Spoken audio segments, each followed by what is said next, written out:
You want to speak to Ramogi TV and Ramogi Radio. Thank you very much, Trevor, and most welcome with Victor to my home here. I've lived here for very long. And I requested this interview because this is an important medium of communication to the Luo Nation. And these stations, I want to say they are not tribal. They are very good stations because all communities have their unique ways and they have their language. And communication, as far as I'm concerned, is not what you say, but what is understood. People understand their language better. So I sought to talk to the Luo Nation through this medium because I felt that there is a very deliberate attempt by William Ruto to create a wedge between me and the Luo Nation and my community, the Mount Kenya people, and a lot of false narratives and an attempt to create a bogeyman, somebody whom the Luo Nation can hate for no reason. And I thought it is important that I engage the community as to what I think about the community, our relationship, the past, the present, and the future, and possible areas of cooperation. And also is my responsibility as a leader in this country when I see a community is being taken in a certain direction that my community has been taken through before. I have a responsibility to tell them, wow, here, be careful. We have seen it before. I can see the trajectory, and what has happened to me and my community can happen to you, so be careful. And they make the decisions. And you see what we do, Trevor, when we talk to people. You just talk to them. Whether they agree with what you say or not, that's up to them. Whether they accept your advice or not, that's up to them. If they reject it totally, that's up to them. But once you talk to them, your heart becomes free, okay, and your conscience is clear. All right. You're perceived in that region that you're talking about as being primarily against the Luo Nation because of your strong statements over time. Do you have a problem with the Luo community? Far from it. I have nothing against the Luo community. I have nothing but admiration. I'm a great admirer of the Luo Nation. And my history with the people from that nation is very colorful. I am a student of political science. And the people who have made me who I am, the professors and doctors who took care of my politics at the University of Nairobi, are from the Luo Nation. The late Dr. Nyangira took me through basic concept in political science. The late Dr. Katete Orwa was my mentor at the University of Nairobi. Professor Wanyande was a great lecturer. And today I owe it to them for my politics because I know a lot. In my employment life, I was mentored by two great public servants, three public servants from the Luo Nation. Samuel Eric Oreta was the district commissioner for Kiambu, a great man from Kedube. When I reported to Kiambu as a young district officer, 25 years, he took me through how to be a good administrator. And I'm a good administrator through the hands of Samuel Eric Oreta. I went through Peter Aburu, who was my district commissioner in Kakamega. Later on, he became provincial commissioner in Nyeri. He took me through mentorship. The late Hezekiah Oyugi, yeah, Kalam Maduong, that great administrator, I worked under him. I have good relationship with the Luo community, and I must tell you, yeah, I trust the professionals from that community, like many of us do. All these rich people you see here in Nairobi, all these very educated people, they are doctors, are from the Luo community. Professor Ogutu is a great doctor at the Nairobi hospital, okay, and I had challenges with my stomach for many years and had to see many doctors until somebody recommended that I see Professor Ogutu in 2016. And the matter was settled. If I go to Nairobi hospital and Professor Ogutu is not there, I go away unless it's an emergency until I see him. Our architects, the people, the men who designed this house, yeah, Architect Ouma, a great architect, he designed this house for me 30 years ago. And even when I have to do my interior in Nyeri, wherever I am in my family hotels, yeah, The professionals from the Luo community are great people. Okay. A structural engineer Ogutu, he has done all my structural work. Okay. I have many artisans who work for me. Okay. You know, Yeah. I have very great respect for the Luo professionals because they are really professional and they are very proud of their work. Okay. They are people you actually cannot avoid if you are serious Kenyan. All right. So anybody saying that I have a problem with the community, far from it. I have nothing against the community. We have had problems politically. Okay. And when people are opposing each other, when the late Raila Odinga was an opponent of Mwai Kibaki, I was for Mwai Kibaki. So ordinarily, there was a contest between my community and the Luo community. Asante sana, asante sana. Labda nikigusia kidogo, tukisonga nyuma kidogo, kuna wakati ulikuwa katika msafara wako wa kwenda Kisii, ukapitia Bomet, kuna matamshi mengine uliyoyasema ambayo ni kana kwamba ni kudhalilisha hii jamii ya Kijaluo. Labda producer ungetupatia nafasi ya kusikiza ili tuweke jambo hili kwa muktadha, jinsi ulivyozungumza ukiwa na wale watu kutoka maeneo ya Bomet County. Labda tusikize vile ulivyozungumza kwa hiyo hadhara. Rais alipitishwa na kura ya mlima na ya Wakalenjin. Sasa nikamuuliza rais, kama tumesahau hii Wakalenjin walikuvumilia mwaka 5, wewe unachukua kila kitu unapeleka Nyanza, hutembelei watu, ukija Kericho, ukija Bomet, unakuja kanisa interdenominational, bora ukuje kufungua project Bomet, bora ukuje Kericho, bora uende Nandi. Je, unayajutia hayo matamshi ambayo yanaonekana kuidhalilisha jamii ya Kijaluo? Hapana, mimi sijaongea vibaya. Nimesema rais mlimpigia kura, yeye akuje hapa, anaenda Nyanza. Tungetaka aende Nyanza na pia akuje hapa. Sio ati aende Nyanza peke yake, hata mlimani siku hizi akuji, hata pahali ingine haendi. Mimi nilisema tulipigia huyu rais kura hapa Kericho. Nimemuona ameenda Nyanza the whole of Christmas. Hajakuja hapa. Sijasema asiende Nyanza, nimesema akitoka Nyanza akuja nyumbani. Kwa sababu hii Kenya ni yetu sisi zote.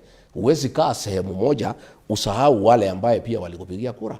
So matamshi yangu nilikuwa naambia watu ya Kericho, mimi sirithiki ya kwamba rais sio ati hatembei. Kama angekuwa ofisi na hakuna pahali anatembea, ingekuwa labda ako na kazi mingi kwa ofisi na ameambua hatembei Kenya. Lakini nilisema tunamuona anatembea pande ile ya Nyanza kila wakati. Na si Nyanza peke yake kwa Luo Nyanza. Nyanza ni kubwa, iko Kisii, iko Kuria. Sio kusema ni Nyanza peke yake ya Luo Nyanza. Hii ni mojawapo tu ya kanda ambayo ilinakiliwa ukizungumza hayo matamshi. Kuna baadhi ya video ama kanda ambavyo wewe kama naibu wa rais wa kitambo ulizungumza kana kwamba unaidhalilisha hii jamii ya Wajaluo. Je, unajutia matamshi yako kama kiongozi katika hii nchi? Mimi sijafanya matamshi yote dhidi ya jamii ya Wajaluo. Kama tulikuwa na mambo ya siasa tukipambana na marehemu Raila Odinga, hiyo ni matamshi ya kisiasa. Na siasa iko na marubano kwa sababu ni mashindano. Na lazima unasifu yule ambaye unapigia kampeni na unajaribu kuhujumu yule ambaye mnapingana na yeye. Lakini hakuna siku mimi nimetoa matamshi ya kuhujumu jamii ya Wajaluo. Do you believe the president should only visit places where he got votes? No, the president should visit everywhere. Then why should it be a problem when he goes to Nyanza? No, I'm saying he should visit everywhere. You are very but specific. He should not, you told those people that you are the ones who voted for him, but he's taking your development yes, to Nyanza. Yes, do yes. Do the Nyanza people deserve any development? They deserve a lot of development. And the president should visit Nyanza as many times as practically possible. But also he should visit the Rift Valley where he was voted for. He should also visit the mountain where he was voted for. He cannot abandon the people who voted for him and spend all the time in one region.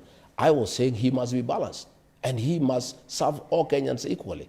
But he cannot pretend that he has forgotten there are certain people and he knows them because he voted for them and he has no time for them and he has time for others. So I was calling for balanced development. When you're with the president, he used to travel all over the country. Why is it that when he's heading to Nyanza is when you raise those issues around him needing to travel to places Not where necessarily. I just gave an example at that particular time. Do you accept that he's been to the other parts of the country as well? I gave that example at that particular time over Christmas period because the Christmas period he spent all the time in Nyanza. And now, do you believe that he's visited other parts of the country? Well, I've seen him go to Western. I have not seen him go to the Rift Valley. I have not seen him come back to the mountain. He should visit all parts of the country. And he should visit all parts of the country and do real and tangible development, not to go to insult people. That I agree. Let him visit everywhere, including Nyanza. Let him also remember that he has his people in Rift Valley, he has people in Coast, he has people in Ukambani. He must visit everybody. That statement inspiring the president to visit Nyanza in itself is contradictory, because you have been quoted as saying there are people with shares and others don't. Do you believe the Nyanza people now have shares in the government? Well, the Nyanza people are talking about shares every day, because it's the way politics are done. You're the one who started the conversation on shares. Today, okay, those are my students then they are learning very well. So do the Nyanza people Odinga, have shares? Everybody should have a share in government. And what they're asking for is the right thing. And that is what I was asking. They removed me from office. The ODM people removed me from office for asking for shares for the people who voted for the president. I have had Oburu Odinga, I have had Suluhu and other leaders in ODM telling William Ruto, if you want us to join you, we want 50% shares in your administration. That is the same thing I was saying. But they removed from office and say talking about shares is a very bad thing. And that's why I've been saying they are very hypocritical. You know, shares is about forming government. When you join somebody in a coalition, there are certain expectations. And it's all about shareholding. You agree. If we vote for you, what is there for us? Because politics is about interest. And I have seen the ODM people. They are actually very bold. They are asking for 50% shares. I've heard the governor of Mombasa saying that they want the seat of the deputy president as a reducible minimum. All they were accusing me of is what they are practicing. So there is really nothing wrong about discussion about what will happen to you when you form government. So unasema wewe huna tatizo lolote na jamii ya Wajaluo. Hayati Raila Odinga alipoaga dunia, hukuonekana katika ile hafla iliyokuwa Nyayo Stadium, hafla iliyokuwa Kasarani, hafla iliyokuwa Mamboleo, hata hafla iliyokuwa kwake wakati wa kumuaga. Saa hizi ni miezi mitano, hatuja kuona kama unaenda ku... It's true. I sent condolences to the late Raila Odinga, and I had planned to go to the Nyayo National Stadium. And I got information that some goons had been arranged to attack me, so that it could create conflict between the Luo Nation and the Kikuyu Nation. And I applied my mind as a senior politician, as a strategist, and I realized that it was a very important occasion for Raila Odinga and his followers, and it would have been imprudent for me to seem like I have brought chaos into a very solemn ceremony that was very, very important. I planned to go to Bondo. I also got information. And you know, from where I'm coming from, for the longest, I've been attacked by goons in this Nairobi, and most of them have been organized by a senior civil servant from Luo Nyanza.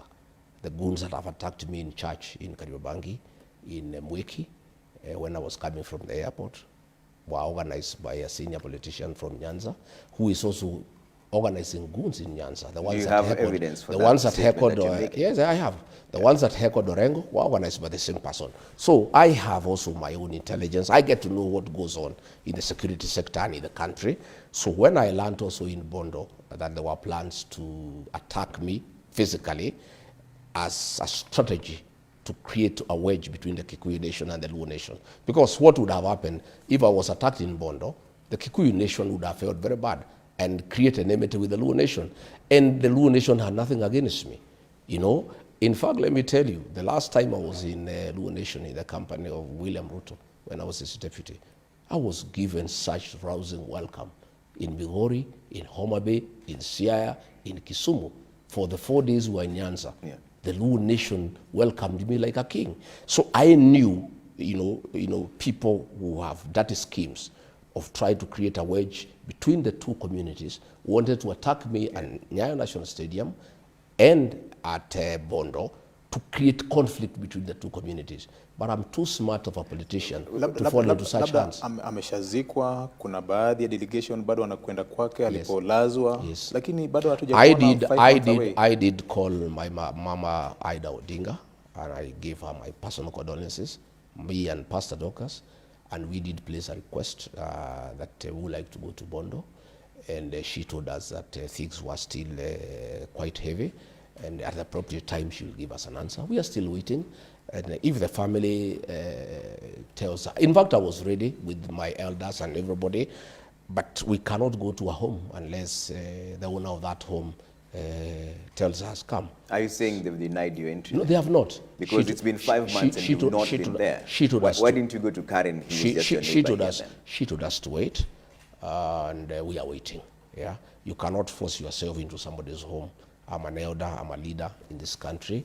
I also am a person who respect families and homes and traditions. What kind of message does it send, Mheshimiwa, when someone you say you revere passed on and you've not been seen anywhere near that place for 5 months? I have made, I made my condolences. I have passed my condolences to Mama Ida Odinga. I have said if we're accorded an opportunity, we would like to go and pay homage to the gravesite. In one of the interviews with the local radio station, and I'm quoting what you said that Ruto alikuwa anajiringa na Raila, sasa Mungu ni nani? Why are you celebrating the death of the former prime minister? I'm not celebrating. That is your own interpretation. You can't what put was words your in, interpretation? You cannot That's put, what you said. You cannot put words Did you not say what I said? You cannot put words in my mouth. Muktadha wa hiyo matamshi ilikuwa nini? Labda.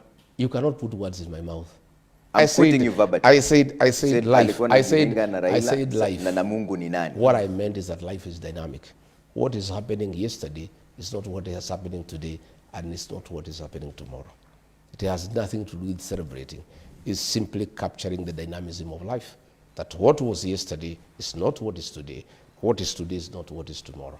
Life is not static. Life is dynamic. It keeps on moving on. Mbona kwa ule uchaguzi uliopita ilikuwa sawa wewe kufanya kazi na Rais Ruto, na wakati jamii hii ya Wajaluo wakitaka kufanya kazi na William Ruto, kwa kura ijayo inakuwa tabu kwako? Nani amesema iko tabu kwangu?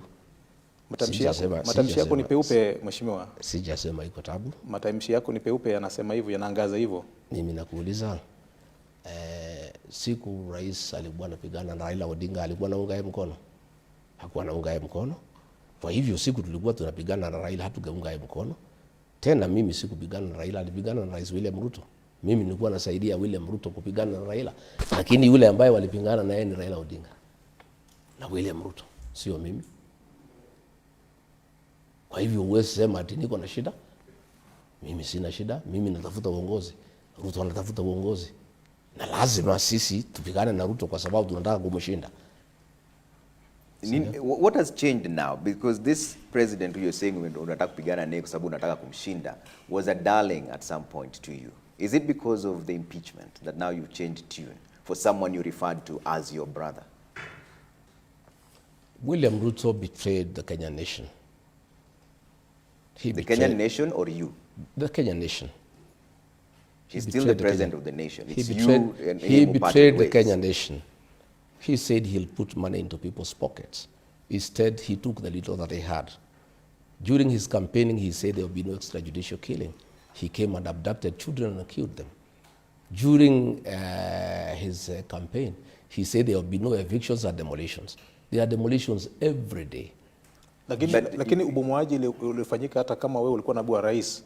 Well, if you remember, ukikumbuka, katika mashtaka niletewa Senate moja ilikuwa nilipinga ubomoaji. Kwa hivyo mimi nilikataa hiyo maneno kwa sababu tulikuwa tumeahidi wa Kenya ya kwamba baada mambo ya kuharibika kati yako na rais ndio ukaanza kuzungumza vilivyo. Lakini hapo awali ni kana kwamba ulikuwa na unga mkono hakuna mambo ya wakati huo. Mimi nilipinga maneno kutoka ndani mpaka ikafika pahali hawezi fichika. Na moja ya hayo maneno ni ubomoaji ya mali ya umaskini. Kwa sababu tukitafuta kura tulikuwa tumesema hatutapinga, hatutabomoa mali ya watu maskini bila kuwapatia pahali ya kwenda, na hatutabomolea watu usiku. Hiyo ikaanza kufanyika, mimi nikapinga. Kwa hivyo mimi nilikataa mambo mingi kwa sababu huyu muungwana tulifanya kampeni na yeye na tuliahidi watu mambo mingi sana. Na wafuasi wangu ni wengi sana. Na wakaanza kuniuliza maswali. Huyu jamaa uliletea sisi na ukatuambia ni muungwana, mlituahidi hii na hii, mbona mmekeuka? Kwa hivyo mimi nikaanza kupingana naye na kumwambia hapana, tulikubaliana hii, mbona nageuka? Mpaka ikafika pahali ikakuwa ya kwamba hatuelewani. Ndio. Let's talk about housing for a bit because it's one of the projects that you're talking about here, and we've talked about demolitions. At some point, and I want to play that soundbite for you, at some point you said that you don't understand how someone can go against the housing project. And at some point you also changed. Listen to what you said. Why would anybody is in his right frame of mind have a problem with slum upgrading? Why would anybody in his right thinking have a problem with having affordable housing for Kenyans so that they can live with dignity? Hii housing imelazimishwa wa Kenya kutoa housing levy kwa lazima. Hiyo pesa sasa imechukuliwa, imepeleka kujenga soko, kujenga mashule, kwa sababu imekuwa conduit ya wizi. What changed, Mheshimiwa? Everything changed because I was deceived.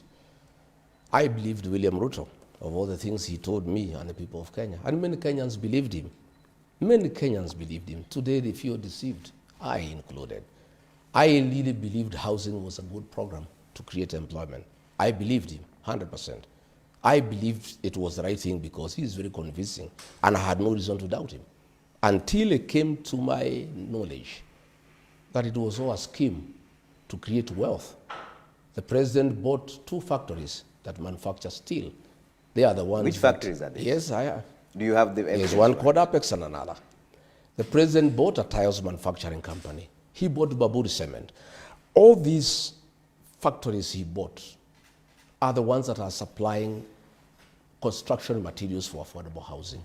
And that is why he needed to create enough money by taxing Kenyans so that his businesses can thrive. Why should Kenyans trust you now, and yet you're the same person who said that you don't understand why someone because this housing? Only a fool doesn't change his mind. So if you're deceived then, are you deceived now? As I told you, life is dynamic. You get on knowing people. Today, Trevor, you are this. Tomorrow, I know you differently. So then, William Ruto was very convincing. He came to us in the mountain with the Bible, and we trusted him because we are Christians, basically. But on assuming office, he became another person. He became a businessman. And I was there as his deputy, and I saw through it, and I couldn't take it. And I said, no, this is not what we promised the people of Kenya. Kwa maana vitu vinabadilika jinsi ulivyosema. Sasa kuna haja gani pia sisi kukuamini wewe kama mwanasiasa? Well, hiyo itakuwa ni Wakenya kama wataniamini, sio wewe. Wakenya wataangalia vile mimi naongea. Wataangalia ile facts mimi naweka kwa meza. Na wataona kama wataniamini. Now people keep on changing their mind. Huyu William Ruto ana shida kwa Wajaluo siku 5 akitukana Rigathi Gachagua na Wakikuyu. Alikuwa huko mwaka 9 akitukana Raila na Wajaluo. Leo anasema baba ni mtu mzuri, Wajaluo ni watu wazuri. No, wait, wacha nimalize. So umeniambia why people change their mind. Let me give you a good example. Okay. Today, William Ruto is in Nyanza abusing me for 5 days. Saying I'm this, I'm that, making me a bogeyman, and attacking my community. We are tribalist. For 9 years, she was all over the country abusing Raila Odinga, kusema ni mchawi, ni muganga, kusema Wajaluo ni ile watu ya kungoa leri, Wajaluo ni watu ya fujo, kusema huyu Raila haendi kanisa, anakuwa na nyoka mfukoni. He was saying all those things for 9 years. You also said the same thing. Yes, I did, and I'll tell you. I'll explain to you. Let me finish. That is fighting. Yes, I did. So is that the same position you hold now? I'm saying. Mpaka ukasema wewe ulikuwa unafanya kwa niaba yake pia. Ngoja kidogo. Simuache. Na ulisema kwani mko na fujo, simuache niongee. Tunasikizana. No, I can see you have predetermined questions. So also let me answer. So umeniuliza swali. Okay. No. Tunakupatia nafasi ya kuyajibu. Wacha tukubaliane kwanza. Okay. Ukiniuliza swali lazima nijibu. Kwa heshima na taadhima tunakupatia nafasi ya kuyajibu maswali tafadhali. So wewe ukisema kitu pia unipatie nafasi. Okay. Umeniuliza kwa nini nilibadilisha mafikira. Nimekuambia William Ruto huyu ana shida kwa Wajaluo. Akitukana Rigathi Gachagua na Wakikuyu. Alishinda kwa Wakikuyu akitukana Raila Odinga, kusema ni mganga, ni mchawi, ni mtu ya Wajaluo ni watu ya kungoa leri, Wajaluo ni watu ya fujo.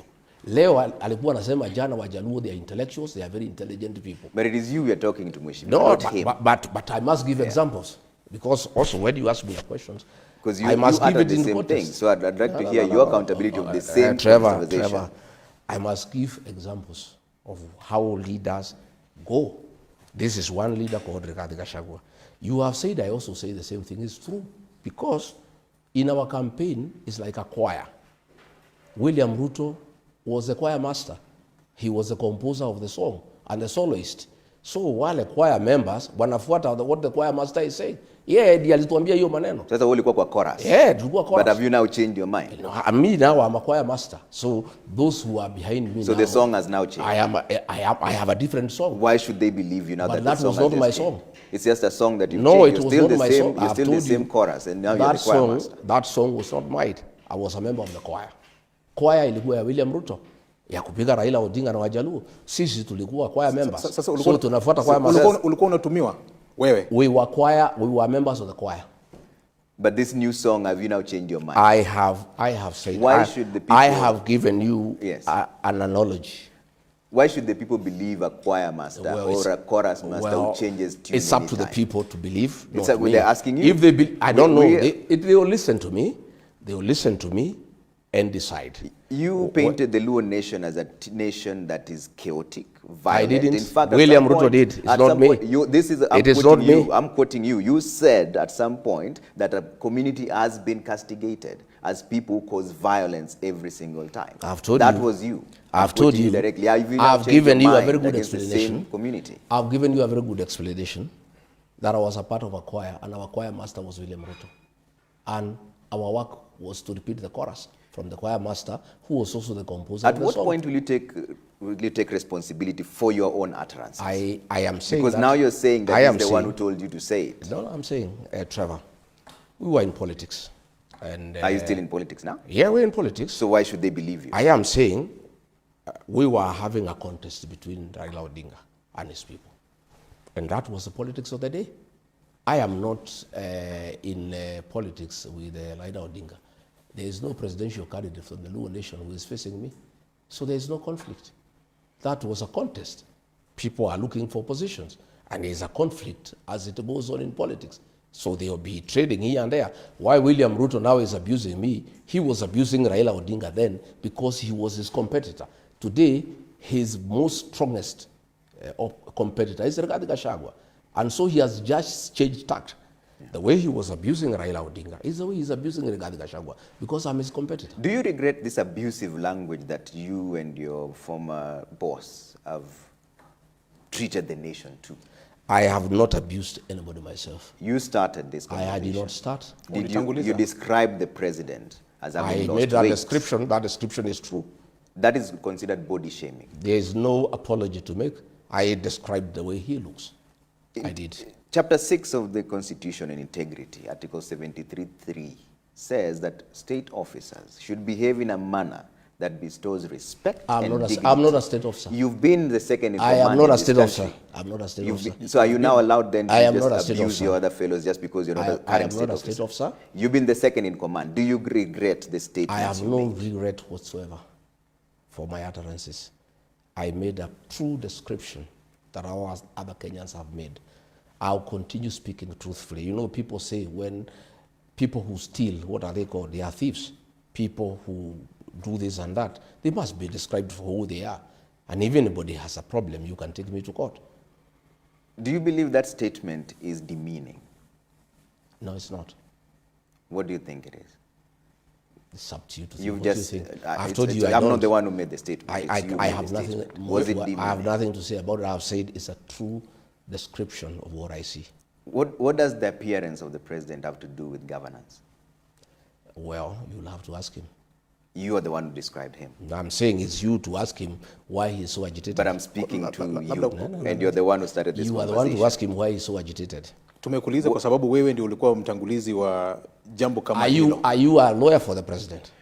This is waandishi wa habari. No. You also cannot. Are you here holding his brief? It's a question that everybody asks. I can see. You're a lead. Are you holding a brief for William Ruto? Honorable Gachagua, you've been the second in command in this country. And you're now thinking of being the head of this country. Have you condemned Do you him? think those statements were regretful? What I would ask you to, have you as a president, whether he has regret? I'm speaking to you now, not to the president. We'll speak to the president at the right time. It's you we are tumekuuliza kwa speaking sababu tuko na wewe hapa na wewe ulikuwa mtangulizi wa hayo I don't think this interview you hold brief for President William Ruto. We are not holding brief for In my anyone, view, Mheshimiwa. We're asking you to be accountable for the words that you in my said. view, I had hoped that you would ask me issues of development to do with We will get nation. to that. Let's clear out a few things first. Kuna maswala I refuse to answer that. kuna maswala ya uongozi. I refuse to have you have Kuna maswala ya uongozi na uadilifu. Jinsi alivyosema katika chapter 6 ya katiba.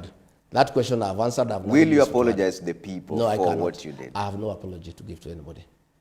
Let me bring up a soundbite of what you said after this back and forth between yourself and the president. And you said that tumefikisha mahali tulikuwa tunataka. Let's play that soundbite so that you just refer to that conversation. Sasa nimeona umekasirika vile nilitaka. Mimi nilitaka wewe ukasirike. You lose your temper. You lose your cool. You stop being presidential. Sasa Kasongo amekuja bahari nilikuwa nataka yeye. Ameteremuka chini. He is no longer presidential. Amekuwa mtu ya propaganda na fitina. Is the politics of insults what you want? True. He is where I wanted him. In the politics of insults? Yes. Is that what you want? Because that's whom he is. He has been on insults all his life. He's been insulting Raila Odinga, Uhuru Kenyatta, everybody. He has been trying to be something else. But I know him. I wanted him to come out in his true colors. That's where he is today.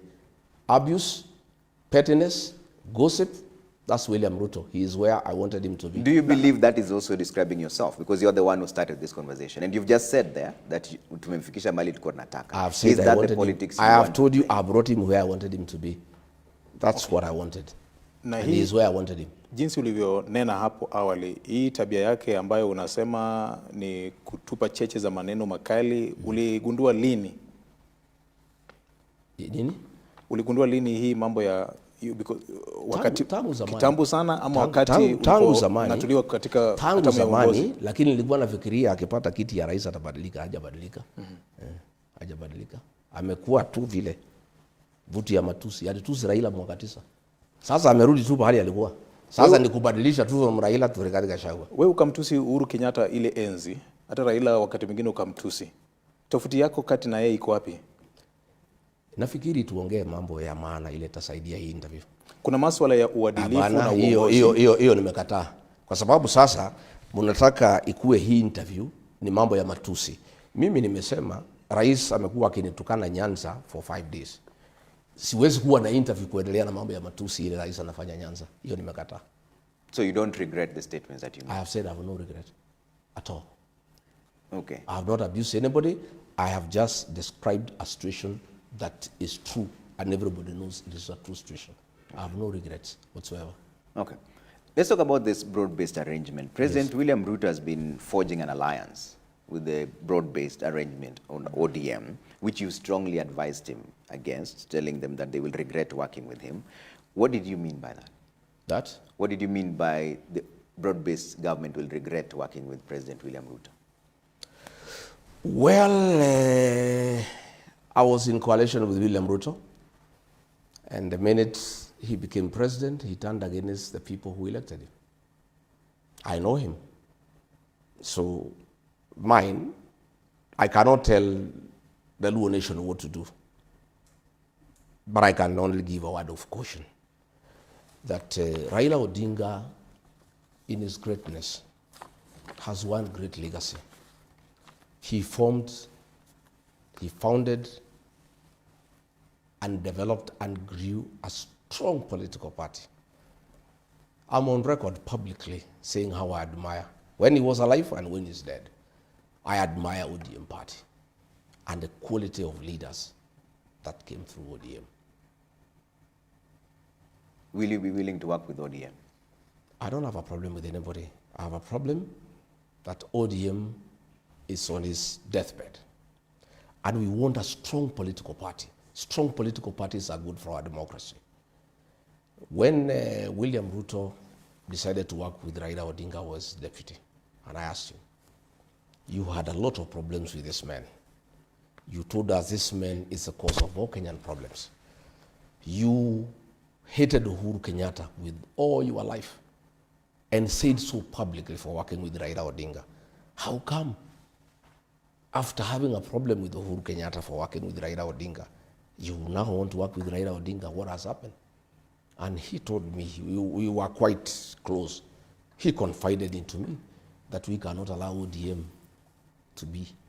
We must destroy ODM. So we must get nearer Raila Odinga, get nearer ODM and destroy it so that we are able to govern. This is hearsay, you're saying. So you're saying the president wanted to destroy ODM? Yes, he told me. But it is the same party he wants to work with now. No, How does I'm that saying make sense? he doesn't want to work with ODM.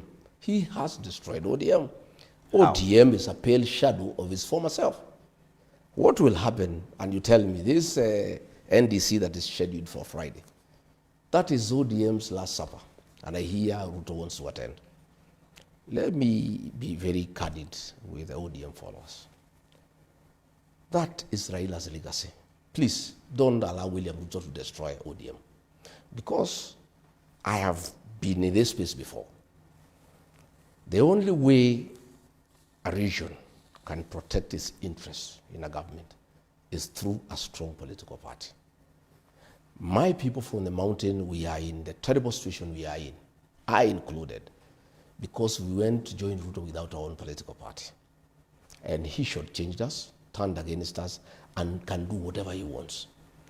If ODM agrees to be swallowed by William Ruto, the people of that region will be at his mercy. And they'll come to cry the way we are crying. So it's up to them. And if they must join William Ruto, because we cannot stop them. Yeah?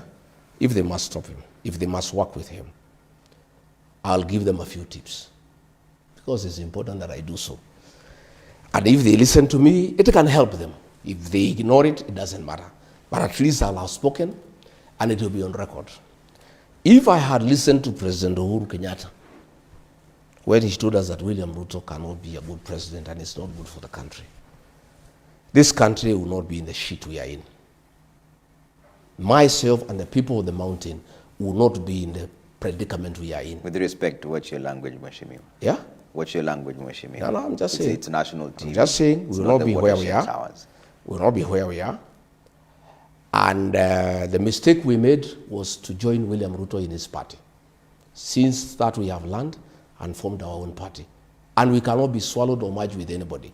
We'll have to work, whoever wants to have a coalition with us. Our party, the DCP, will have a coalition intact without being swallowed by anybody. So my advice to ODM. Katia ODM shauri, hii ni chama ambacho kimekuwa katika siasa ya Kenya kwa muda wa miaka 20. DCP is hardly 2 years. I'm talking as regards Gachagua. It may have been 20 years. I may be nobody, but I cannot be denied a chance to give advice. Maybe you think I'm nobody, but I'm saying I have been with William Ruto. Listen, I've been with William Ruto as his deputy. I helped him to be president with my people. He shortchanged all of us. So I have something that I know that I can share, because I can see ODM is being induced to work with William Ruto. I have some experience that can be useful. Unless you don't want me to share. Asante. Yeah. Asante. Umenena hapo kwamba nyinyi kama watu wa mlima mlidanganywa kwa sababu hamkuwa na chama cha kisiasa. Kumaanisha chama cha DCP ni cha watu wa mlima pekee? Hapana. Tukiangalia vyanzo vya sheria, chama yetu ni ya kitaifa. We won a by-election in Kisa East in Quisero, that is Kakamega. We won a seat in Narok Township, that is Narok in Rift Valley. We won a seat in Kariobangi North, which is cosmopolitan. But every community has a political home. You know, the Luo Nation, their political home is ODM with other Kenyans. The mountain people, their political home is DCP with other Kenyans. The Kalenjin, their home is UDA with other Kenyans. So every community has a home politically, and that is the way it should be, and it must be that way. But I'm saying, what ODM should do, my honest advice, because I can see it being destroyed, and I can see them along the way crying the way the mountain is crying. One, ODM is owed 12 billion through the political parties fund. If William Ruto is serious that he wants ODM to stand as a political party, John Badi is the CS National Treasury. They should reduce, ODM should demand 12 billion shillings owed to ODM to be released to ODM, so that financially they are independent and they can chart their own course. Number two, The president has been to Nyanza and made many promises. He has one budget to go, 2026, 2027 financial year. Before the elections and after, he made a lot of promises to the mountain people. Mau Mau roads, this, that. Nothing has been done for 4 years. What ODM must make us reducible minimum. All those projects he has announced, they must demand that money be reflected in this last budget. Because if there is no money in the last budget, yeah? If there is no money in the last budget, that is just a campaign gimmick. Asante. Umesema... Listen, let me say a few things I want to say. That money should be reflected in the budget. And it should not be a token. If the project is 1 billion, you can't put 50 million in budget for the next financial year and say the project is funded. The money must be put in the budget. Number 3, whatever relationship, whatever agreement that they want with William Ruto, let them learn from me. It must be made public. If they are being promised that they will be given the deputy president, it must be announced publicly. Whatever they are being promised, there should be a public pronouncement. Because the mistake I made, we did some things under the table in writing, even Musalia, they did the same. All those things were not honored by William Ruto. And I can tell the people of ODM, things they are agreeing with him, they will not be honored unless he makes a public pronouncement. And they should demand early enough so that they have time to look elsewhere in case they are not satisfied with what they are agreeing with him. Number 4, and the most important, to make sure that ODM stands. William Ruto had no footage in Nyanza. He had no footage in Coast. He had no footage in Northeastern. He had no footage in Western. If ODM enters in agreement with William Ruto, they must demand that those areas are zoned for ODM so that they have enough members of parliament to be able to go into government with. But if they open up their strongholds to William Ruto and UDA that has no presence in those areas, they will be swallowed. And that is what is happening. Once those things are done, then if they want to enter into a deal with him, they are safe. And I'm just sharing this because, you know, in my community they say, if you are beaten by a black snake, when you see a rope, you run away. You know, a rope that looks like a snake. And I'm just saying, because I can see what is happening, I can see the same deception. The time he is spending in Nyanza, every day he is there. He spent more time, he was 9 years in the mountain. Nowadays he doesn't come. The same script. He was coming to the mountain, promising us goodies, promising us heaven, promising us all manner of things until we elected him. I can see the same script going on. And I have a responsibility as a leader in this country to tell the people of Nyanza, please, okay. Asante. I've been through this. Yeah. My people have been through this. We are all crying because we were deceived. We were conned. I can see another con game going on. I can see deception going on. Please be aware. Okay. And if you don't heed and it happens, please never say Rigiji never told us. Wacha nikurudishe nyuma kidogo, Mheshimiwa Naibu wa Rais wa kitambo. Hapo awali ulisema huna shida na hii jamii. Unavyozungumza katika ile structure ya uongozi wa DCP, je, kuna yoyote yule ambaye anatoka katika eneo la Nyanza? Swali la pili, kuna wakati ulisema the position ya PS Interior na CS Finance ilikuwa a reserve of the mountaineers. Yes. Na bado unatuambia unatupenda? No, nasema, watu wa Nyanza. My friend, one, Mable Owino, the Deputy Secretary General in charge of strategy, is a Luo girl from Kisumu, very talented young woman, and she's working with me. When I was appointed Deputy President, my Chief of Staff was George Makaboy from the Luo Nation, a great administrator. Lakini aliondolewa baadaye akapelekwa mahali. Ruto alimtoa akampeleka Djibouti. Djibouti, some funny somewhere. Yeah, I loved the guy, and when Ruto found my office was functioning well and he wanted to bring me down, one of the strategies he did to start undermining me was remove George McAvoy. He's a man I had brought to my office. I have total respect for the community and their professionalism. There's something you asked me. What you said? CS Treasury. CS Treasury. Yes, it's true. Just the way ODM is saying, deputy president is irreducible minimum. Before we elected William Ruto, we had some demands and we agreed. And those are positions we negotiated. We had negotiated for National Treasury, CS, for CS Interior, for CS Agriculture. That is the way negotiations are done. And I was just saying, what we negotiated, you cannot take away. It does not mean that I have a problem with whoever I was giving. I was just saying, what we have negotiated, give it to me. Just the way we are saying now, I have heard Governor Mombasa saying deputy president is a reducible minimum. If they agree that they are given deputy president, if they are shortchanged, they must complain. That's the way these negotiations go.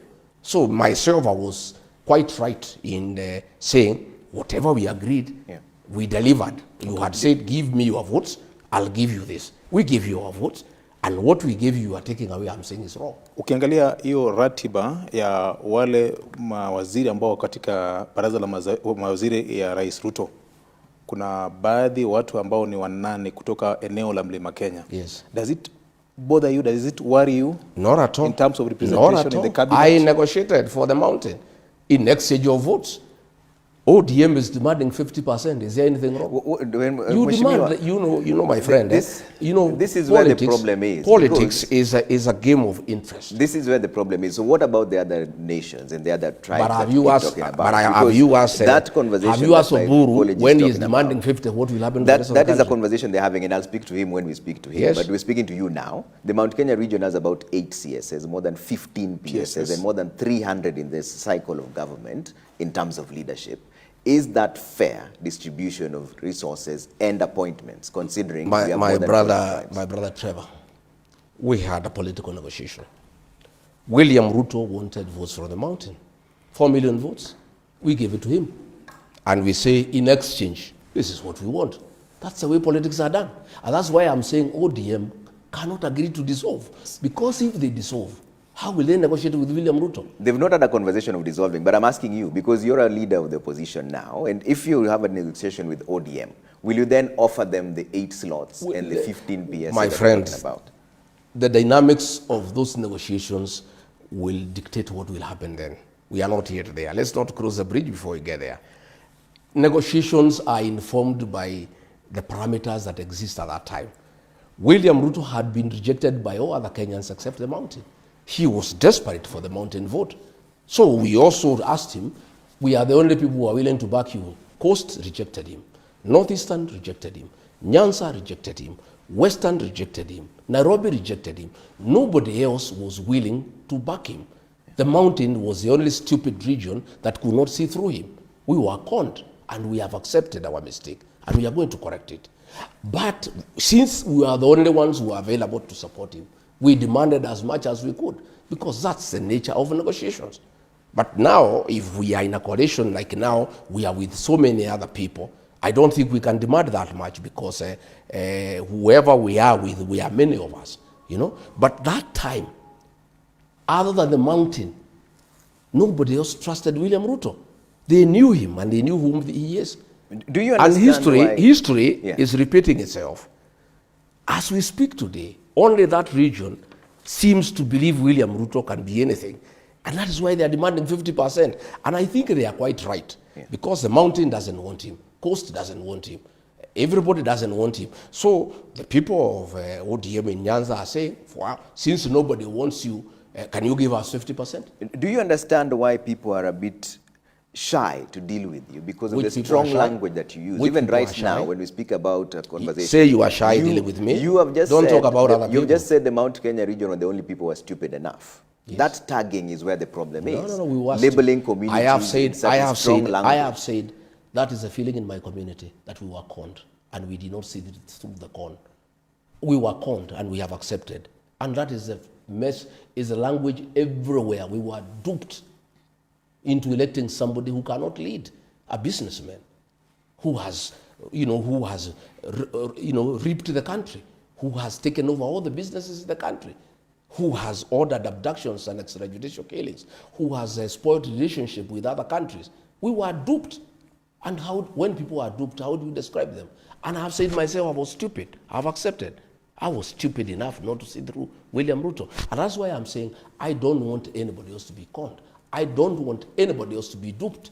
I have a responsibility as a Kenyan leader to tell other people whom I can see they are being conned. You guys, you are being conned. I have been through this with my people. We were conned.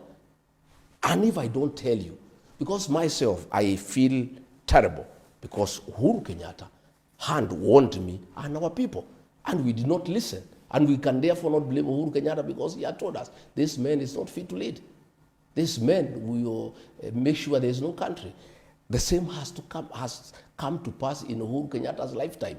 I don't want any other community to fall into the same trap when I'm alive and when I have a mouth to tell them. And that's why I'm telling the people of Luo Nyanza, hey, be careful. And if you must go to bed with this man, can you demand the following? Will you approach ODM and have a conversation around coalitions with them? Because Wiper has given that coalition making is a continuous process. We are waiting to see what happens after Ruto breaks down ODM and what remains and whom we can deal with. How will he break it down? Because there's been no conversation about dissolving already. It's a conversation for a coalition, a broad-based government. Junet, Wanga, they have sold ODM to Ruto. It was sold in Kirigori. There's no evidence. Did they say only ODM? And what is the evidence to that effect? I've just told you. Waliuza chama kwa pesa ngapi? We know these things, my friend. We have been around for a long time. No, explain this when Rigiji tells you your wife is pregnant, go and buy diapers. Let's explain this to us, Mheshimiwa. So you are working currently with the DAPK and Wiper and everybody else. Have you bought them? No, I've not. So why is it that when UDA is working with ODM, then they've been bought? You see, they have been bought. That is why they want to kick out Sifuna, the Secretary General of the party. No, let's talk about That is why. No, listen, so why? You are asking me why. Yeah, have you bought this No, I've not bought anybody. They don't. So why is building the other coalition between ODM and UDA a matter of one buying the other and not coalition building? Because the people who sold ODM don't want Sifuna. Because Sifuna has refused to sell ODM to William Ruto. That's why they have called an NDC to kick him out. And that will be the death of ODM. And that's what Ruto wants. He wants to kill ODM. He told me myself that I'll kill this ODM. I cannot allow Again, such that a is strong hearsay. So we cannot verify that statement because that was a conversation Go and ask him between when the two of you. How much was ODM bought for? I don't know the figure, but a deposit So how then has do you been know paid. it was bought? A deposit has been paid. How much deposit? What? How much is the deposit? That is a story for another day. No. So you're the one making the allegation. I'll go and find out also. You're the one making the allegation. Ukasema sisi kazi yetu ni labda kujua zaidi. Pia nyinyi mfanye kazi kidogo, mimi nimepatia nyinyi tip, nyinyi mfanye hiyo ingine. You are also investigative journalists. Go and find out the figure. Okay. And let me tell you what happened. My brother, just open up your eyes. I've done oral literature. I studied Luo customs. Death and burial is a very strong and emotive issue in the Luo nation. Okay? Raila Odinga dies. Before his body arrives in Kenya, ODM has changed hands. In an African setup, and among the Luo have studied oral literature, you don't inherit a man before he's buried. ODM, Raila was the leader of ODM. He dies. A team is sent to go and bring his body. Junaid Mohammed conveniently becomes sick. He doesn't go to collect the body. Suluhu gets sick, conveniently doesn't go to collect the body. Oburu, conveniently, the brother doesn't go to collect the body. Before the body arrives, National Executive Council is convened. And the leadership of ODM changes hands. Raila Odinga is inherited before his body arrives in the country and before he is buried. It has never happened in an African custom.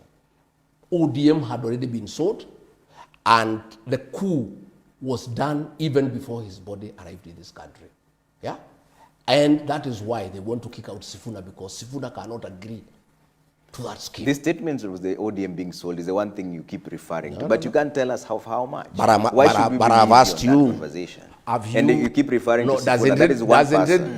That is just a fallout with one person. No, you are low. Doesn't it bother you? That a man is inherited before he is buried. I'm not the one answering the questions. You're the one answering the questions. I'm just saying, I'm just throwing a question. You're the one answering the questions. For your own mind. Why would you say it's been bought? But why don't you? Why are you not asking me to explain? We're asking you to explain how much was it bought for, and you're not telling us. Lots of money. How much? A lot of. What was the deposit? Lots of money. Is it because one person leaves, then now a party has been bought? Lots of money. And I've asked you the same question. Have you bought Wiper and DAPK, the ones you're working with? I don't know why you want to bring Wiper and DAPK. Because it's a coalition. You're the one who's told us you've been in politics for long. So we're trying to understand. I don't know why you want to play advocate for William Ruto. Aren't you bothered as a law that ODM is getting finished? You should be bothered. That is your vehicle. That is a vehicle that Raila Odinga developed for the community. Is it not giving you an opportunity as DCP maybe to be solid and work with? To do what? To work with ODM. With the ODM. I am saying, and even accommodate. I am willing to work with like-minded Kenyans, like-minded political parties. But I am saying we are still waiting. We are observing the political space. The destruction of ODM is imminent. Whatever little will be left or whatever will go away, we'll see whom we can work with. The Wanga, Junet, Oburu wing will go with William Ruto.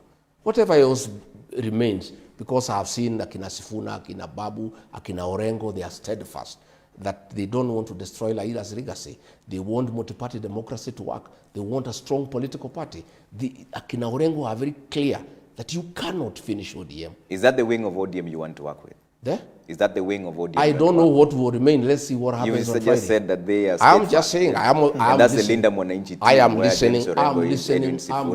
Are you working with them? I am listening to Orengo. I'm listening to Babu. I'm listening to Sifuna. And I agree with him that we need good, strong political parties for Kenya's democracy. I'm in agreement with them. So you're likely to work together? Yeah, why not? Have you had a conversation of working together? Not yet, but why not? Politics, as I told you, is dynamic. We can work together. Okay. Yeah. But are you willing to have a conversation with Oburu Oginga? I have no problem. I can work with anybody. Okay. I can work with anybody who wants to work with us. We have no problem. Including President William Ruto? What? Are you willing to work with President William Ruto? No, I'm not willing to work with President William Ruto. He's bad for the country. He's destroyed the Kenyan nation. We had very good education system bequeathed to us by Mwai Kibaki. Free primary education. He has destroyed it. We had day secondary school bequeathed to us by Uhuru Kenyatta. He has destroyed it. We had Leader Mama, destroyed. He has sold public assets, Safaricom, Kenya Pipeline, JKIA. But all these are being done by the approval. We have a shell of a country. But are being done by the approval of the National Assembly. No. Which is an entity given that mandate to do so. There is no approval. And by the way, the National Assembly is also captured. Yeah, it's not a house that now represents the people of Kenya anymore. It's a captured house. Including MPs who are allied to you, you say are captured? Mine are the minority. The majority have the way. When did this Damascus moment for you appear? When you now noticed that the person described as your brother is running the country down? 1 year down the line after you were impeached. 1 year down the line after we came to office. 1 year we had problems. But you never said anything. I said it that year. I said it internally. You only talked about this after your impeachment. I said it internally. But when I was still in office, I said no to the Why didn't you resign? Why should I? I was not elected by William Ruto. I heard him saying that he gave me an opportunity. He didn't give me an opportunity. I was given an opportunity to lead by the people of Kenya. The person he has given an opportunity is Kindiki. I was elected by the people of Kenya, not William Ruto. When you were friends, in fact, I'm quoting you again, you had said that President William Ruto, you were not to be known if it wasn't for President William Ruto. In fact, at the time, you were having a camaraderie with him, saying that he's been holding the hands of other leaders, including yourself. Why has that changed now? That was then. But that does not make me daft. Because I was friendly with William Ruto, I have no brain. The minute I started seeing the country is headed in the wrong direction, I told him no. When I was in office, my friend, if you remember, I called a press conference in Mombasa on 26th of June about abductions and extrajudicial killing and told him off. I said, Mr. President, don't call our kids criminals. These are our sons and daughters. I stood with the Gen Zs when I was in office. At that point, there was already a conversation about your impeachment. But don't say, no, that was June. Impeachment came in October. I didn't speak when I left office. When he sabotaged the war on drugs, on the fight against drugs and alcohol abuse, in Nyandarua, I told him on his face, why is your CS Interior and PS Interior sabotaging the war on alcohol? I heard him saying that I was taking money from cartel. They said you are extortionist. Yeah, he can say whatever he wants to say. If that was true, it should have been one of the charges of the impeachment. It wasn't. That is an afterthought. After I have really put him to task and I have created a huge one-term movement in the country that is sending him home. The reality of one term has just sunk to him. I have told you, I told him publicly, don't sabotage the war on drugs and alcohol when I was in office. I did not start telling him off when I left office. And one of the reasons why he had to get rid of me is because I was opposing him from within the cabinet.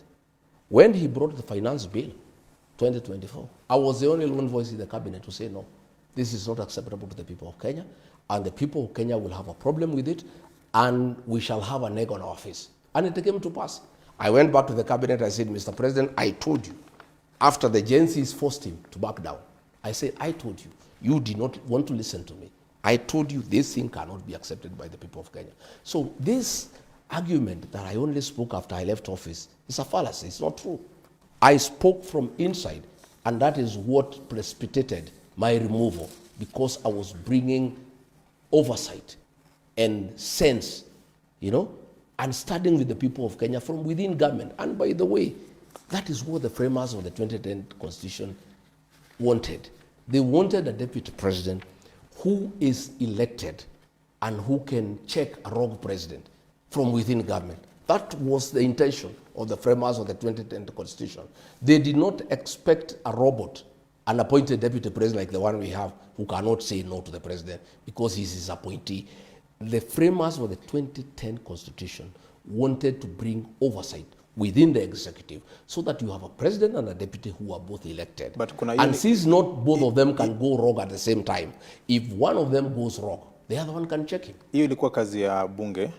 Tuko na makamati mbalimbali za bunge kuangalia jinsi executive inavyotenda kazi yake, mheshimiwa.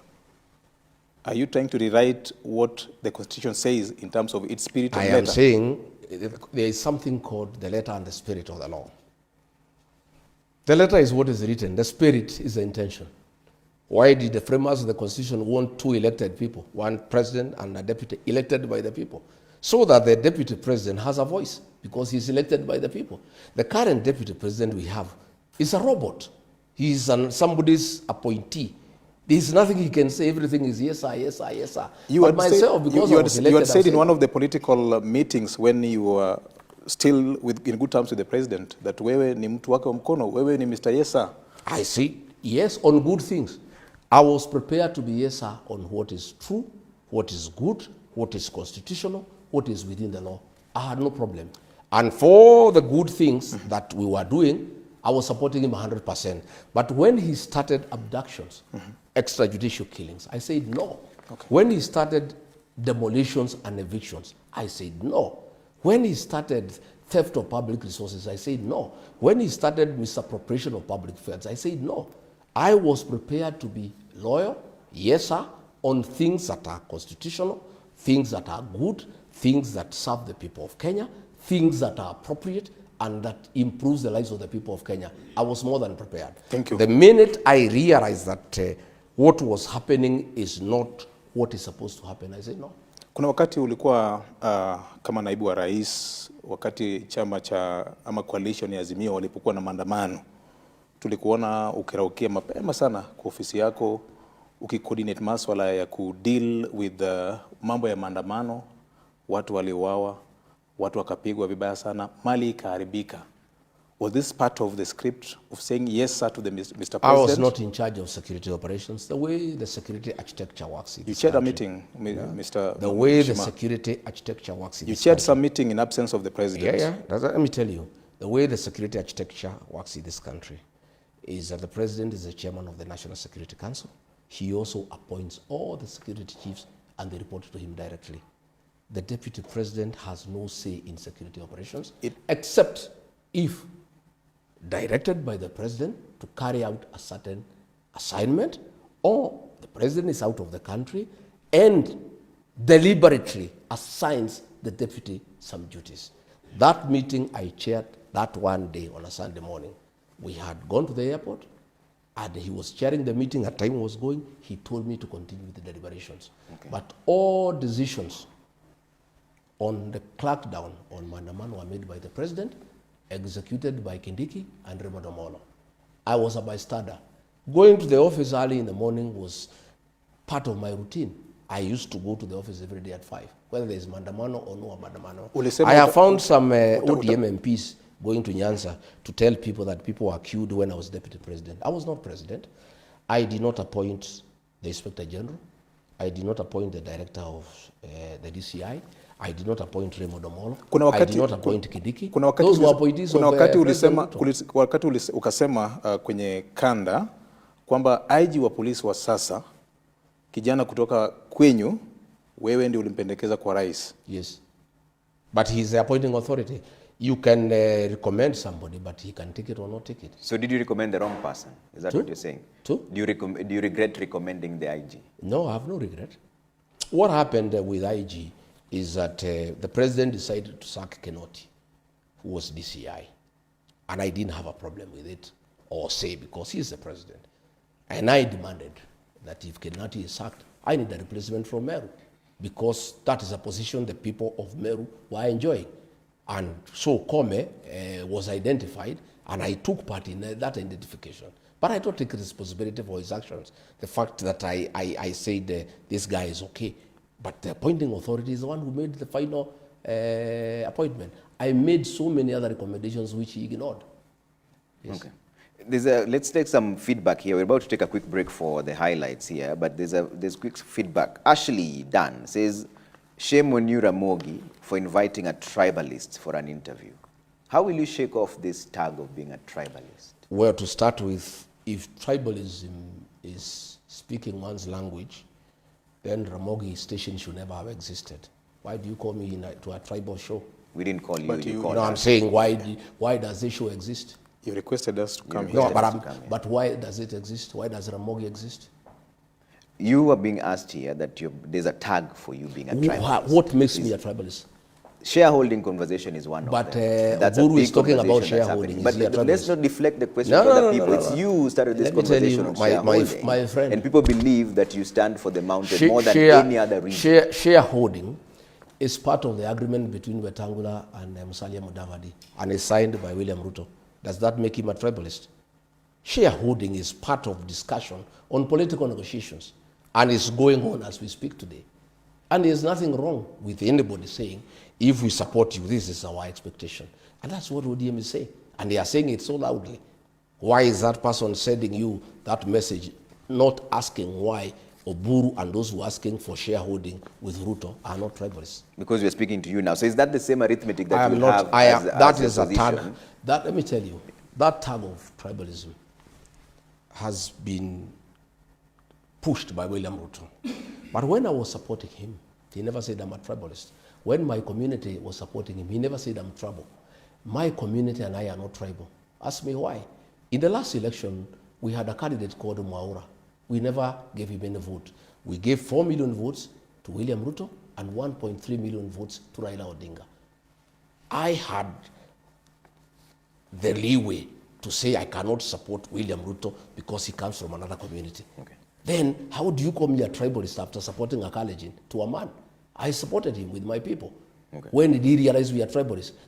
Then he was saying I'm a very good man, a very good mobilizer, a people-centered guy. I don't know what. He had very kind words about me. Okay. But the minute I and my people decided that he had betrayed us, he had shortchanged us, he had deceived us, he is not what he told us he is, he's not what we thought he was, and we changed our mind, then we became tribal. All right, stay with us, Mheshimiwa. We have to take a quick break. Nikwara mugiro kamana nyoko mkitira mugi TV kaendie.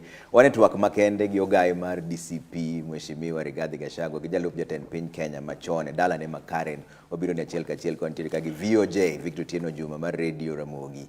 Waka thuolo moro yue machuok mondo muwinjare weche manyien madhi biro saa 3 to koduogo kendo to pod odhi medo go mbaka gi Mheshimiwa Rigathi Gachagua menogai mar DCP gi jalup jatend piny Kenya machon. Kikudhi mabora ingi hapa kwa wasikilizaji na watazamaji.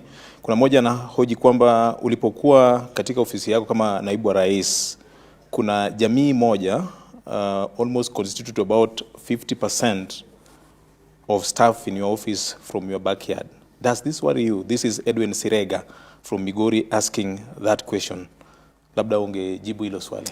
Mimi ningeuliza kama inawezekana tuongee mambo ya maendeleo, kwa sababu naona hii interview tumeilegesha kuwa ni kama ni mambo dogo ambayo hawesaidia wasikilizaji. Hiyo ni sauti ya mwananchi.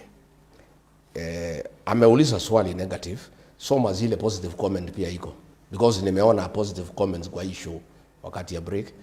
Don't be selective. And I think it's also good you be professional. We are. And don't we reduce a national show into we are. asking questions that are dragging us. We are very, very much professional. Those are the questions being Those asked are the by questions the being people asked by the people on Facebook. And I'm sure you have Facebook as well, so you could just check. It's the I same would question think they're if asking. we can take time to discuss the development of Nyanza, ingekuwa mzuri. Okay. During your tenure as Because there's no Deputy need for us to spend time talking to a whole community on such a popular station just to deal with the trivialities. We have dealt with them enough. I think it's time you try.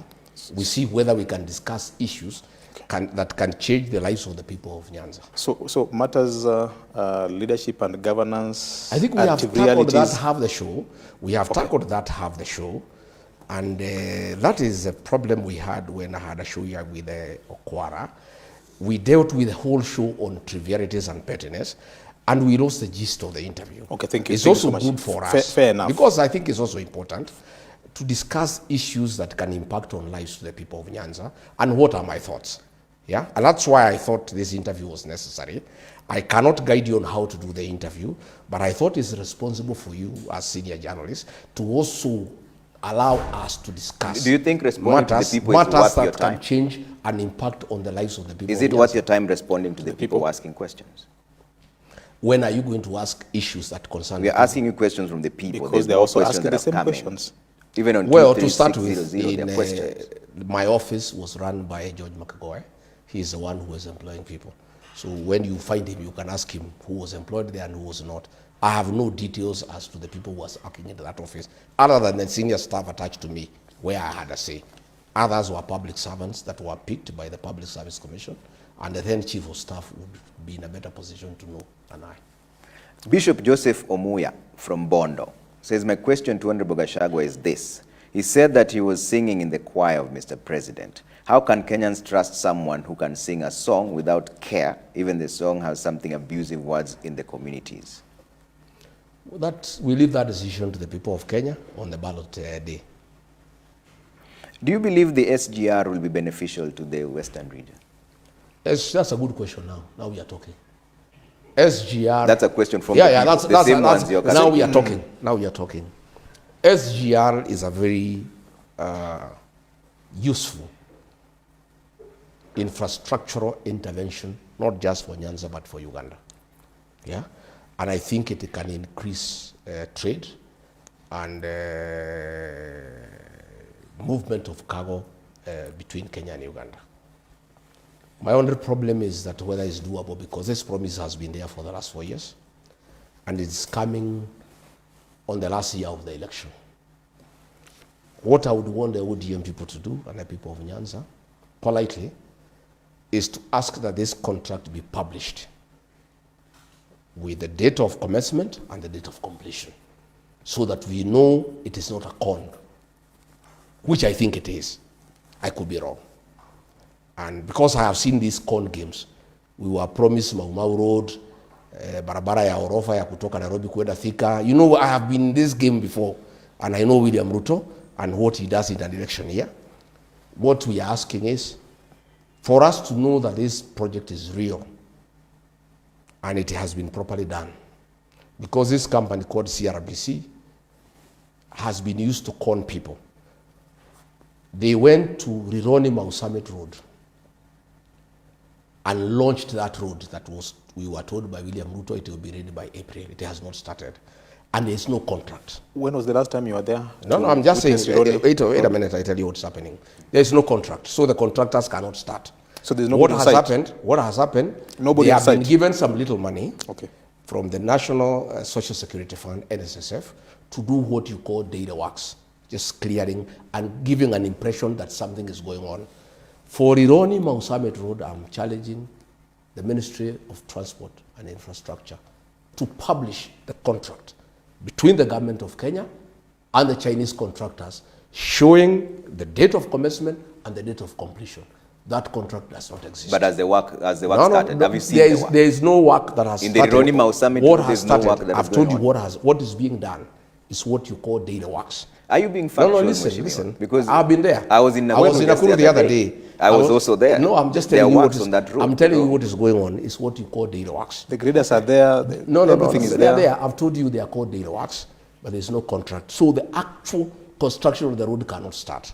So just the way I'm asking for the publication of the contract for Rironi Mau Summit Road, specifically showing the contractor, the amount, the scope, commencement date, and the date of completion.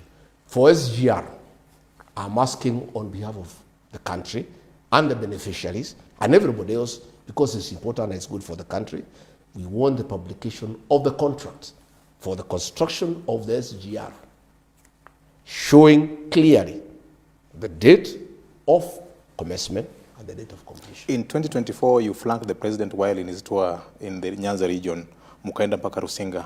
Wakati huu kuna hiyo barabara imejengwa ikaisha. Do you think that there is any other tangible project that this government has done in the region? I have not seen him launch any completed roads. I saw him launching. I would want our government, the one that we shall form, we shall borrow the model of Mwai Kibaki. Mwai Kibaki never launched any road or any project he commissioned when it's complete. I think that must be the new way of doing things, because many projects the president was doing in Nyanza the last 5 days, he has launched them before.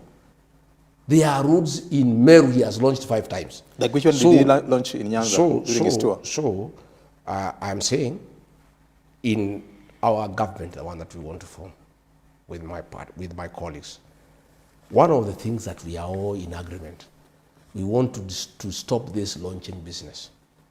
We want to stop this inspection business. Let inspection be done by engineers, not politicians. The deputy president has no capacity to inspect a road. That is work of engineers. The architects, engineers, quantity surveyors, the professionals. A president or a deputy president or a minister for that matter in our administration will commission a complete project. This thing of launching is all nonsense. And it really annoys people because you keep on giving people false hope. Most of the projects that have been launched by the president in Western Kenya, he was there. Not an inch of tarmac has been done.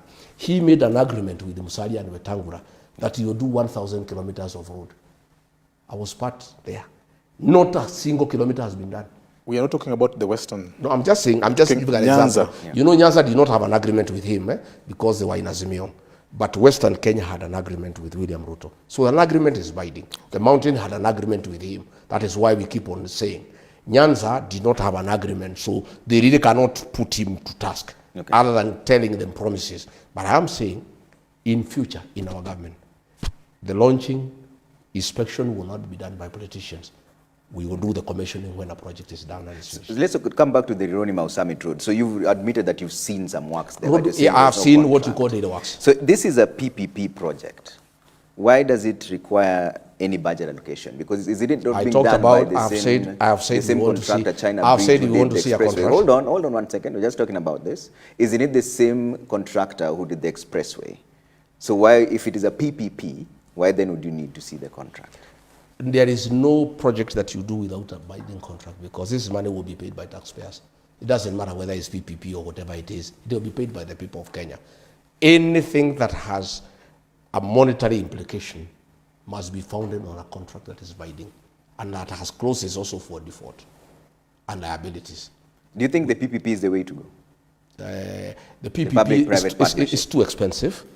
It's too expensive. I don't think it's necessary. What option are you offering? Should you be the president of the Republic of Kenya? I would just propose that we complete ongoing projects first before embarking on new ones. Financing model, how would you go about it? We just collect enough and we use it prudently without exaggerated figures, without putting in commissions for civil servants, and kwetu wanasema unajikuna pahali unajifikia. We do what is possible. So if you take over, all these projects would stop, and I'm not saying stop. I'm saying we would want to complete ongoing projects before we embark on new ones. If not through PPP, how would you want to we just raise enough revenue by having a very prudent mechanism of revenue collection, sealing all the loopholes, sealing all the leaks, and also using the money prudently. When you came into office, you told us that the coffers were empty and that we were stretched thin. But so if we don't do it through PPP, we started collecting. How would you do it? Funds. Will you increase taxation? We start collecting funds and use those funds for development, not for bribing voters. You have seen the budget of State House. When Uhuru Kenyatta was there, it was 4.5. It has gone to 17 billion. That 13 billion can do so many roads. That is money that is being wasted. So you believe the government is too extravagant? Yeah, there is always money that you collect from taxes, through VAT, through pay-as-you-earn, through income tax.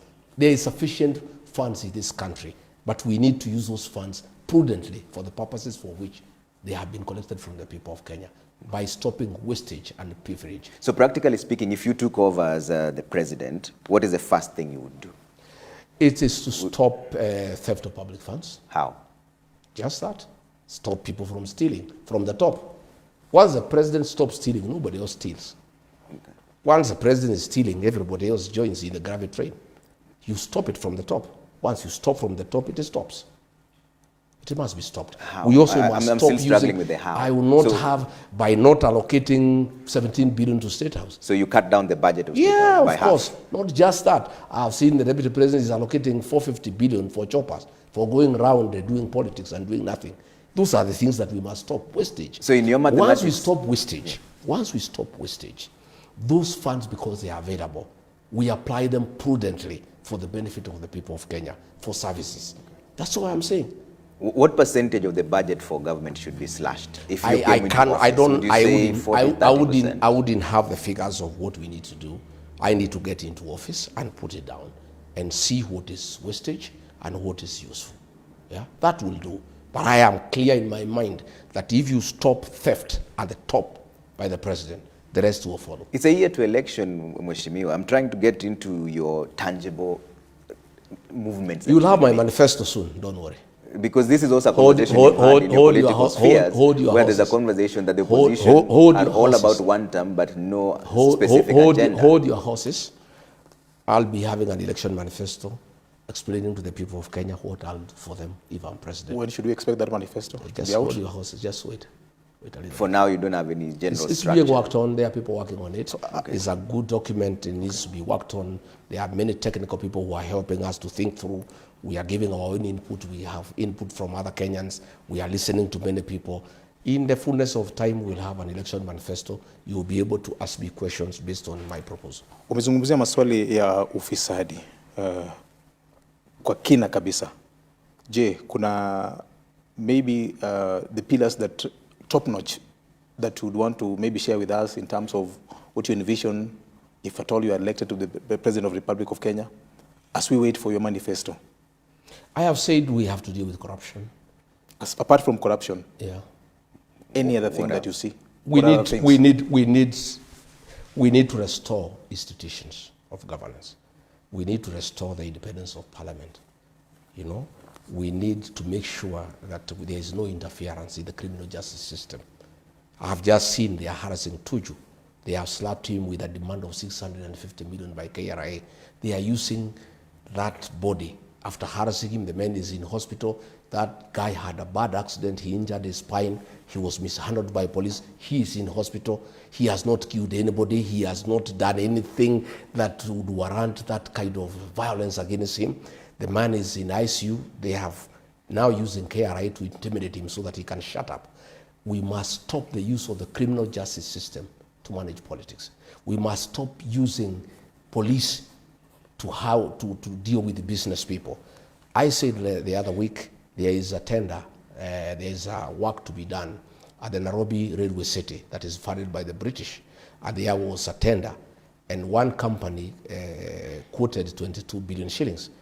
The one that the president prefers, called CRBC, who are doing everything. They are doing the Talanta Stadium, they are doing SGR, they are doing Bombers of Kenya, they are doing JKIA, they are doing everything in this country. They quoted 29 billion, a difference of 7 billion. Then the ones who quoted 22 billion, who are the people who had been recommended to do that tender, they went to the appeals tribunal for procurement to intimidate them and to stop them from complaining. They were rounded up from Usenge, where they are doing a road, and put in a plane and deported to China. Yeah. Those are things we must stop. Okay. The use of the criminal justice system to do politics and also to intimidate business people to the advantage of the powers that be. All right. These are the things that we must work on. There's a question here from Steve Ogola. He says, please ask Honorable Rigathi Gachagua this question. Going by his logic of negotiated political settlements, what does DCP or his political faction offer the Luo nation as the alternative to be able to work with him in the lead up to 2027 election? Well, we don't just offer the Luo nation, we offer the people of Kenya good governance. We want good governance. Our slogan is listen to the people, listen to Kenyans. You must govern the people of Kenya the way they want to be governed, because they are our employers. They are the ones who give you power, and that power must be exercised in accordance with their wishes.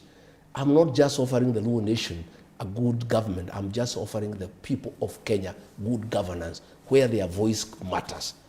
When the people of Kenya say they don't want housing, I told William Ruto, there is a lot of complaint. People feel that the responsibility of government is to provide services, roads, water, electricity, sewage, drainage, security. They want houses to be left to the private sector. He told me, you don't have to do what is popular, you do what is right. And I told him, I agree with you. You don't do what is popular, you do what is right. But if the majority of the people who have given you the job decide what you are doing is not right, you cannot argue with them. So I am saying what I'm offering to the people of Kenya, the Luo nation is part of the Kenyan nation. It's good governance, it's transparency, it's accountability, it's checks and balances, is the supremacy of institutions of governance, where we allow institutions to play their rightful role. That's what Mwai Kibaki did, and he was a very successful president.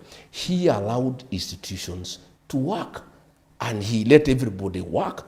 He did not micromanage the country. He didn't try to do everything by himself. You never saw Mwai Kibaki on top of a vehicle. You know, we have a president who was elected. When you are looking for leadership, there is nothing wrong with you being on top of a vehicle. But once you are elected, you settle down in Harambee House, you settle down in State House and work. You know, you can't be on. I saw him in the Luo Nation, 5 days he was on top of the vehicle abusing us. You must sit in an office and put in hard work. Sit on a desk, get briefs, digest them, and give guidance and give direction as to what will happen. We want to restore the dignity of the presidency. We want to get the Kenyan president to get back to office and work for the people of Kenya. From Harambee House, from State House. I am not going to be a president. If I am elected president of the Republic of Kenya, you will never see me on top of the vehicle. I'll either be in office or I'll be in State House working. All right. We're about to give you a chance to give closing remarks because we're running out of time here. But there's a question here from one Eriko Kach from Kisumu. This says, the families say it's a rather insensitive question, but we'll just ask it because the people have asked. Can you respond to Ruto about the murder of girls after impregnating them? Eriko Kach from Kisumu. I cannot respond to nonsense, pettiness, and gossip. President has sunk too low. He has become a gossiper. Instead of addressing real issues affecting this country has a debt of 14 trillion. He is not bothered. We are facing a crisis on fuel shortage. He is not addressing it. He is on top of a vehicle saying that somebody's cow has died because of a tick. What kind of pettiness is that? Hata ng'ombe ya mtu ikikufa na wewe ni president, unaongea hiyo ni maneno ya ujinga na fitina ambayo haina haja. He says he's only dedicating 1% of his time to respond to you. No. You're the one who started this conversation. But the kind of things he's talking do not warrant my response. They are too petty and too childish. Let me talk about one thing that you never allowed me. There is a project called Koru Soin Dam. Yes. Uhuru Kenyatta allocated 20 billion. That was a dam that would serve the people of Kericho and the people of Kisumu. It would address the floods in Nyando so that when it rains, the water can go to that dam. That dam would have produced electricity for the Luo nation. It would have given water for domestic and for irrigation. William Ruto removed that 20 billion. When he comes to Nyanza, the people of Nyanza must ask him, why did you remove the 20 billion from this project that Uhuru Kenyatta had given the people of Luo Nyanza? We're too aware that there's an appeals by the two contractors contesting the award of the tender for that particular project. Kabonyo Fisheries Training School, 3 billion shillings through the Hungary nation, allocated by Uhuru Kenyatta. It was going on, it has stalled. The people should have asked him, instead of abusing Rigathi Gachagua, tell us about these projects. When you look at the sugar factories, Miwani, Soni, Muhoroni, Chemelil, they have all been sold to people. 10.2 billion shillings owed to employees of that region. People are committing suicide. Their properties are being auctioned. I did not hear a single... How many people have committed suicide so far with regards to this? Quite a number. Sikusikia kiongozi hata moja, Oburu, Nani, Suluhu, hakuna mtu aliuliza Ruto, hii 10.2 billion mutalipa hii wafanyikazi lini? Mambo ya wakulima, they are owed almost 500 million for these sugar factories that were sold without public participation. Those are the things I wanted us to discuss. What did you do during your tenure as the deputy president to address the issues of the sugar subsector in the region and the economy and aquaculture? The horses have left the stable. William Ruto has sold those factories to Asians and other people. I'm asking when these factories, during your tenure, these factories, the people of Nyanza should have been given an opportunity to buy shares. They would have owned them and they would take care of them. But they were sold to Ruto's friends. We are now there in Nyatike. There is gold. Chinese have been given the rights to come and prospect and also to do the processing. Why can't people from Nyanza be given an opportunity to participate in the prospecting of gold and processing of gold? All right. Those are the issues I had wanted us to discuss. We're giving the issue of fish, let me tell you, my brother. Instead of William Ruto coming to the Luo Nation to abuse Gachagua the way he was abusing Raila Odinga, what you need to do for the Luo Nation, and that is what I will do when I'm president, we must discuss the resource given by God, fish, in the Lake Victoria. If you really want to empower the Luo Nation, forget about all these other things, is to come up with processing plants, is to come up with empowerment for people to be given fishing nets, to be given boats to go and get fish, because this fish is very expensive, and it's unfortunate that people are wallowing in poverty when they have a resource next to them, they are in the lake. Are you admitting that during your tenure as the deputy president, you couldn't push for the Luo agenda in terms of There's Luo nothing economy? I could push for. The government that I was deputy president is a one-man show. William Ruto micromanages everything. He even advises his own advisors on how to advise him. He decides everything. We were just there, just struggling, trying to make ends meet, and he sends you there, he sends you there and there, but he does everything, and that is what we want to change. We want to have a government that has institutions that are working. People who have been appointed, they can go and work. All right. And let me also tell... I'd like to give you a chance for closing remarks because we've run out of time here, but I was looking at the Kurusoin dam that you talked about. There was no 20 billion that was allocated. In fact, it was 2 billion. It was allocated but removed in 2020.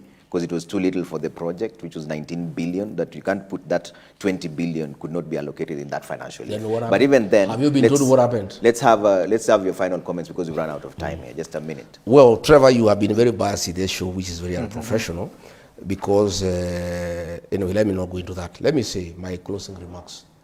I've heard these people talk about broad-based at the Luo Nyanza is in government because of 2 ministers. The Luo Nyanza had a vice president called Jaramogi, but he still agitated for justice and rights. They never became complacent because they had a vice president. The Luo Nation has had a prime minister. Raila and the Luo people still stood for what is right and justice. The people of Nyanza cannot be bought by positions. During Moi's time, out of 18 MPs, 17 were ministers and assistant ministers. But the Luo Nation still stood for what is true and right. I want to tell the Luo Nation, you have 2 cabinet positions. Wadai is there for energy. More than 70% of the Luo Nation has no electricity. It doesn't mean because Wadai is eating, the Luo Nations are eating. We in the mountain have 8 ministers, but we are opposed to William Ruto because he is doing the wrong things. And those 8 positions are for individual ministers and their families. So these 2 positions the Luo Nation have are for those 2 families. It cannot be that the community now can become complacent. They cannot question what is wrong. They cannot question what is not going on well in the country. They cannot demand what is rightfully theirs and they pay taxes because they have 2 cabinet positions. The Luo Nation has always had very senior positions, but it's a dignified community that has always stood for what is true and what is right. I'm asking the Luo Nation, much as you have 2 cabinet positions, fight for your right, fight for what is just, and make sure that you position yourselves properly so that the interests of your community can be taken care of in the future. Will you be visiting the Luo Nation soon? Yes, I will. When? Well, soon. I'm just working my things around. I hope Raymond Omolo will not sponsor violence against me the way he has been doing in Nairobi.